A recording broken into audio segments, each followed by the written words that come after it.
हम लोगों ने बात की थी स्टैटिस्टिकल क्वालिटी कंट्रोल क्या होता है, कैसे ऑब्टेन किया जाता है, and for that we have studied the concept of control chart, जहां हमने एक्स बार चार्ट और आर चार्ट के बारे में बात की थी, जो हमारा रेंज बेस सेंटर लिमिट देता है और ये हमारा मीन बेस सेंटर लिमिट या लोअर कंट्रोल अपर कंट्रोल लिमिट देता है।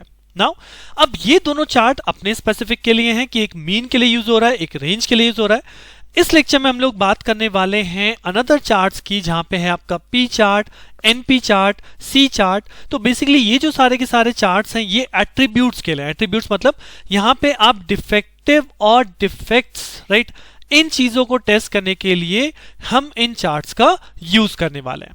तो किस तरह से हम अपने प्रोसेस को चेक करते हैं बेस्ड ऑन दिस चार्ट, जानने के लिए अपना लेक्चर स्टार्ट करते हैं on P chart, NP chart and C chart.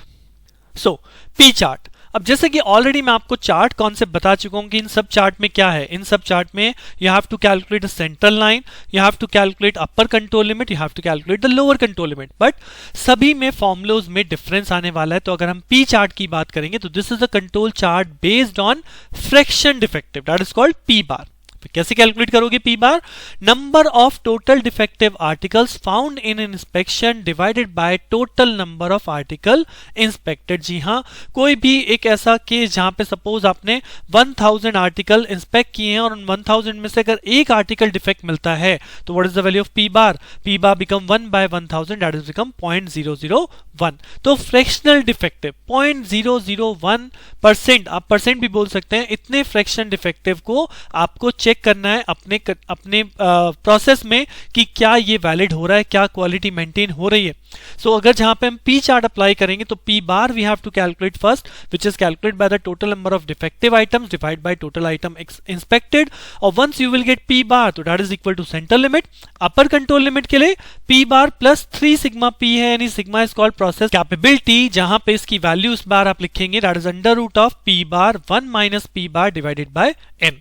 So upper control limit है P bar plus 3 sigma P और लोअर कंट्रोल लिमिट होती है P bar minus 3 into sigma, तो that is P bar minus 3 into sigma की value वही under root of P bar 1 minus P bar divide by N, right. So formula जैसे कि मैंने बताया ना, हर एक चार्ट, पांचों चार्ट में मेनली फॉर्मूला है। कॉन्सेप्ट आपको याद आ जाएगा, बट फॉर्मूला अगर याद होगा उसके बाद ही आप क्वेश्चन अटेम्प्ट कर पाएंगे। सो इसलिए पहले मैं यहां पे आपको फॉर्मूलाज ही दिखा रहा हूं। तो this is the P chart concept, right. Similarly ये तो हो गई फ्रैक्शन डिफेक्टिव की बात, बट अगर आपको नंबर ऑफ डिफेक्टिव के बेस पे अपने प्रोसेस को चेक करना है तो उस केस में यूज होता है एनपी चार्ट, राइट। सो यहां पे लिखा है whenever the sub group size is variable P chart is used and when the constant subgroup size, अगर मुझे पता है मेरे ग्रुप का साइज कांस्टेंट है, बिल्कुल एक्यूरेटली मुझे पता है, I can use the NP chart. तो एनपी चार्ट के केस में क्या होगा, दैट पी बार जो हमने यहां पे कैलकुलेट किया था कि that is total number of article defective divide by total number of article वही पी बार कैलकुलेट करूंगा, बट यहां पे सेंट्रल लाइन जो हो जाएगी that is N into P bar, where N is the constant subgroup size, right. Upper control limit अगर हमें लिखनी है तो that is N P bar plus 3 sigma, तो यहां पे सिग्मा की वैल्यू हो जाती है under root of N P bar multiply by 1 minus P bar, और सिमिलरली लोअर कंट्रोल लिमिट की यहां पे वैल्यू है N P bar minus 3 sigma, that is N P bar minus 3 under root of N P bar 1 minus P bar. So these are the formulas used in NP chart and similarly the third chart is C chart. But C chart कहां use करना है? अब उसके लिए मैंने यहां पे लिखा है one quantity is called, one attribute is called defect. Defect का मतलब कि any characteristic that doesn't meet the specification is a defect, कि जो भी आपका स्पेसिफिकेशन मीट नहीं कर रही तो वो हमारे लिए क्या है, वो हमारे लिए डिफेक्ट है। और अगर कोई आइटम डिफेक्ट कंटेन करता है तो that item is called defective, right. So एक वर्ड होता है डिफेक्टिव और एक वर्ड होता है डिफेक्ट। तो अगर हमें डिफेक्टिव, राइट, अगर हमें अपने प्रोसेस को चेक करना है, अपनी क्वालिटी को टेस्ट करना है based on the number of defective items, right, so हम यूज करते हैं एनपी चार्ट या पी चार्ट।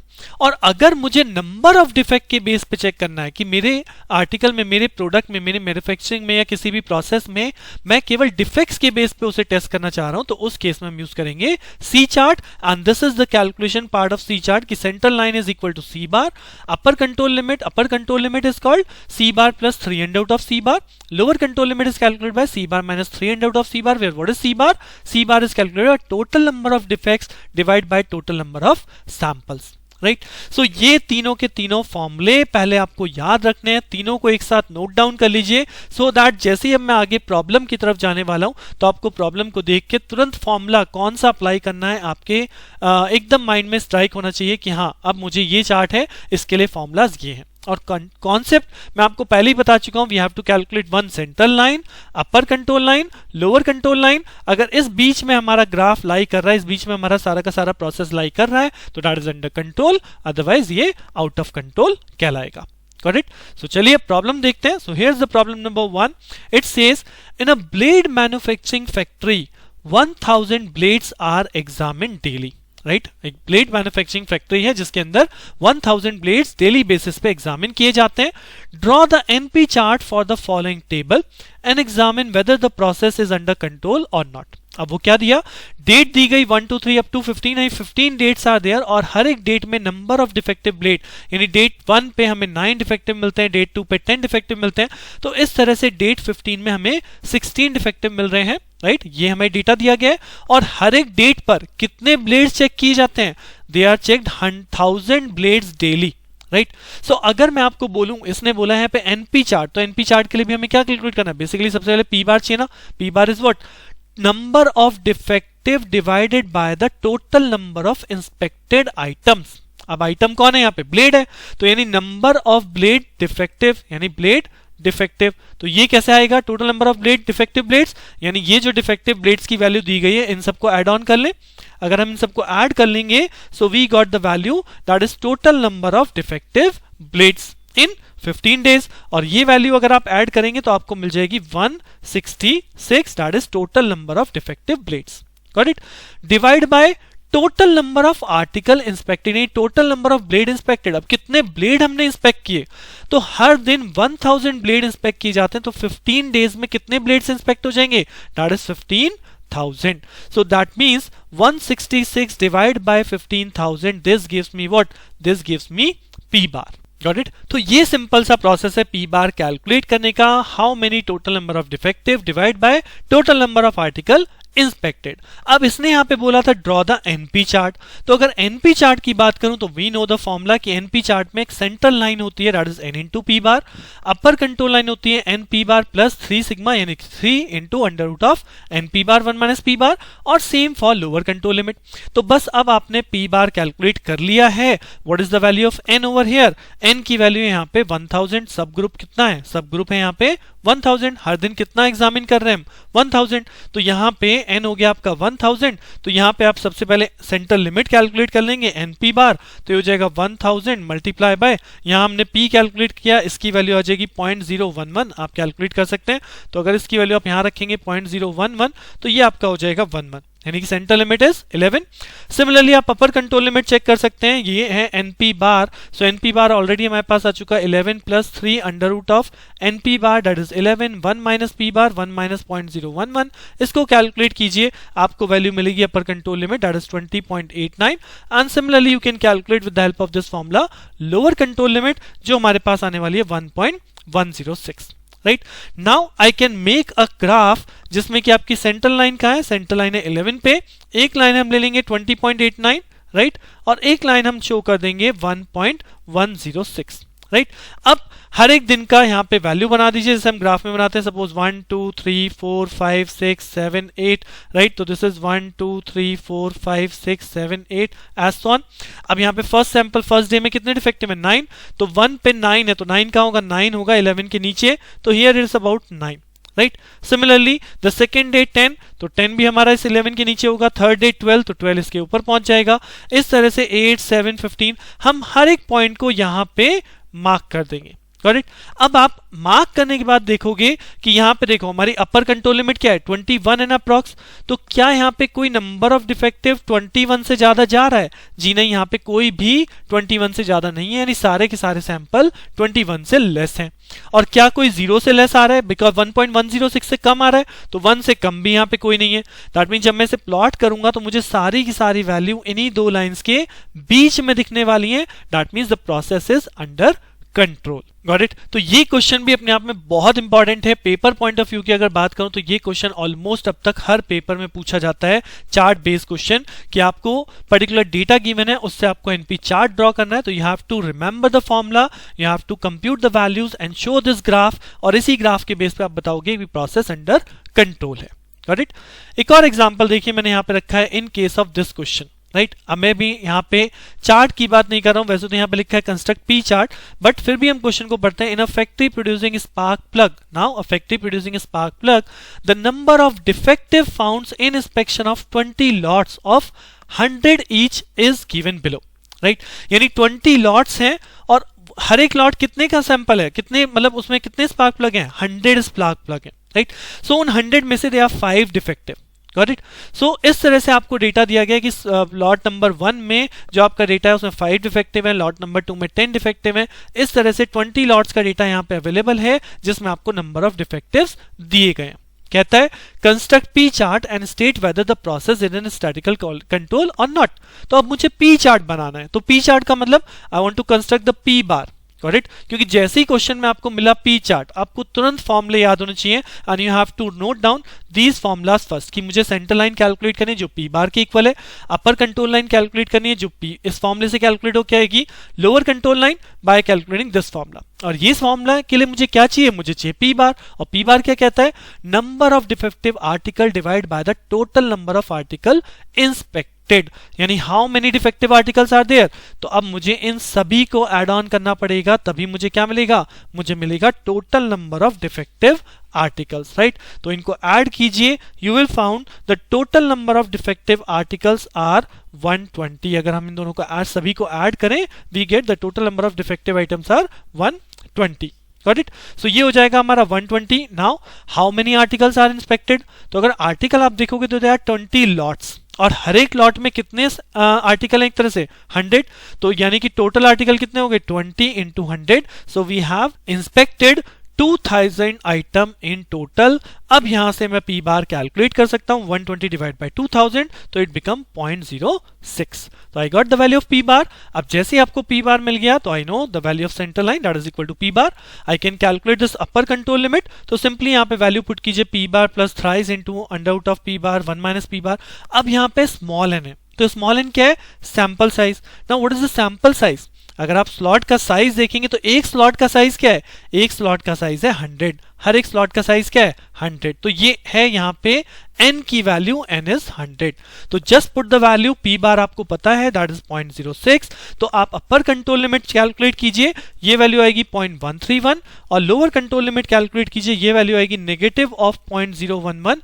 नेगेटिव वैल्यू हम नहीं चूज करते हैं तो ये वैल्यू हो जाएगी 0। जब भी इस तरह से नेगेटिव वैल्यू मिले तो that is always equivalent to 0। That means अगर यहां पे क्वेश्चन में ग्राफ बोला नहीं गया, बट अगर मैं एक ग्राफ यहां पे रफली स्केच करूं तो सेंटर लाइन जा रही है 0.06 पे, अपर कंट्रोल लाइन जा रही है 0.131 पे, और लोअर कंट्रोल लाइन है हमारी 0 पर, राइट? अब हम यहां से चेक कर सकते हैं क्या मेरा प्रोसेस अंडर कंट्रोल है। तो उसे चेक करने के लिए ये सारे की सारी वैल्यूज देख लीजिए। अब यहां पे नंबर ऑफ डिफेक्टिव्स हैं, जबकि पी बार क्या चेक कराता है? पी बार तो फ्रैक्शनल डिफेक्टिव चेक कराता है, राइट? सो अगर मैं इसे फ्रैक्शनल डिफेक्टिव में कन्वर्ट करूं तो 5 डिवाइड बाय 100 यानी कि 0.05 is the fractional defective, 10 by 100 0.1 is the fractional, 0.12 is the fractional, 0.08 is the fractional. तो यहां पर आप देखें कि कौन सा कोई ऐसा नंबर ऑफ डिफेक्टिव है जो इस अपर कंट्रोल लाइन के ऊपर चला जाए, यानी 0.131 के ऊपर। 0.131 के ऊपर कौन जाएगा? जब यहां वैल्यू नंबर ऑफ 13 हो, 13 divide by 100 that is equal to 0.13।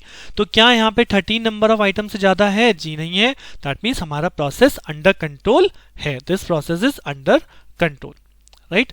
So simple सा है, पहले आपको चार्ट देखना है कौन सा अप्लाई करना है, जस्ट अप्लाई द फॉर्मूला, उसी फॉर्मूले के बेस पे आप चार्ट यानी कि एक ग्राफ रिप्रेजेंट कर सकते हैं। उस ग्राफ के अंदर अगर सारी values upper control limit lower control limit के बीच में है तो हमारा process under control, otherwise out of control, right?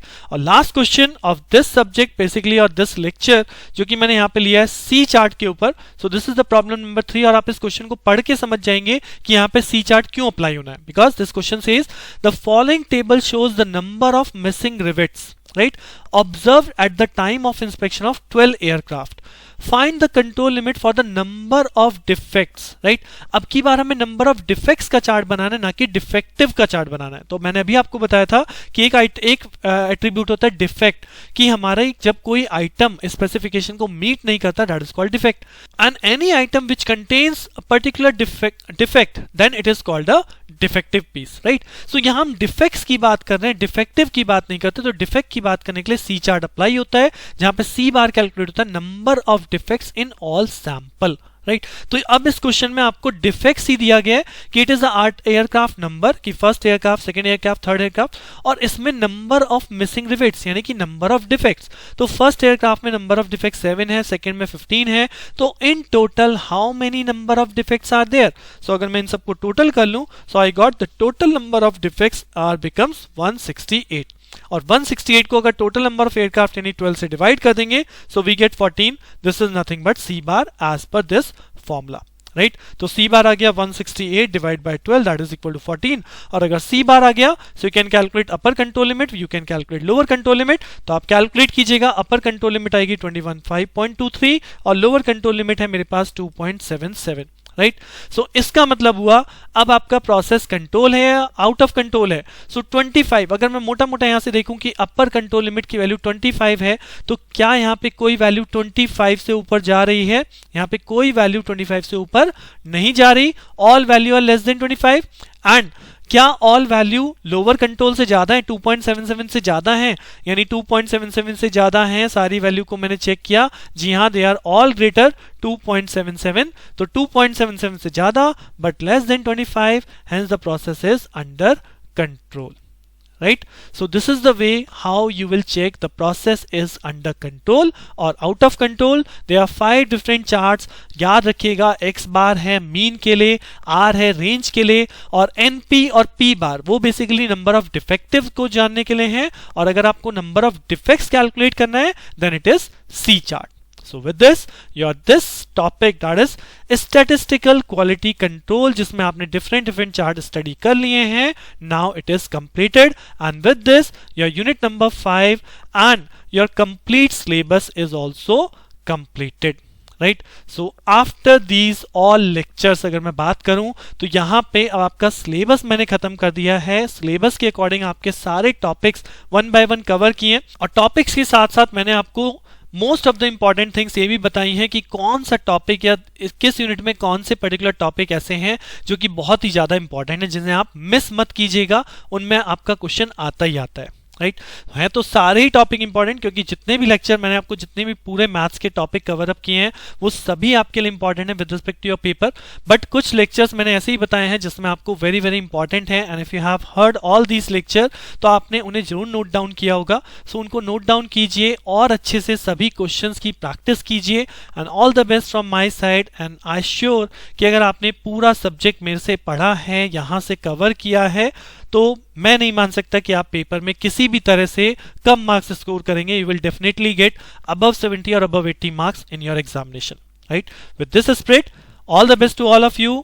And if you like these lectures, if you understand these lectures, और आपको लगता है कि ये lectures बहुत easy हैं, आपके क्या किसी के भी समझ में आ सकते हैं, so just अपने friends, अपने juniors के साथ share जरूर कीजिएगा, so that ये जो maths एक subject है जिसमें बोला जाता है कि maths की back रह जाती है, but हम BTech लगभग near by cross करने वाले होते हैं और हमारी maths की back सब भी रह जाती है, तो वो concept शायद कहीं ना कहीं खत्म हो जाएगा, अगर ये मेरा मानना है कि अगर कोई इन वीडियोस को पढ़ के पेपर देने जा रहा है तो, right? And if you think same, then share जितना ज़्यादा से ज़्यादा हो सके अपने फ्रेंड्स, अपने जूनियर्स को शेयर कीजिए. विद दिस मैं यहीं पे इस लेक्चर को स्टॉप करता हूँ. All the best once again and keep practicing. Stay tuned for my other lectures, other subjects. Thank you.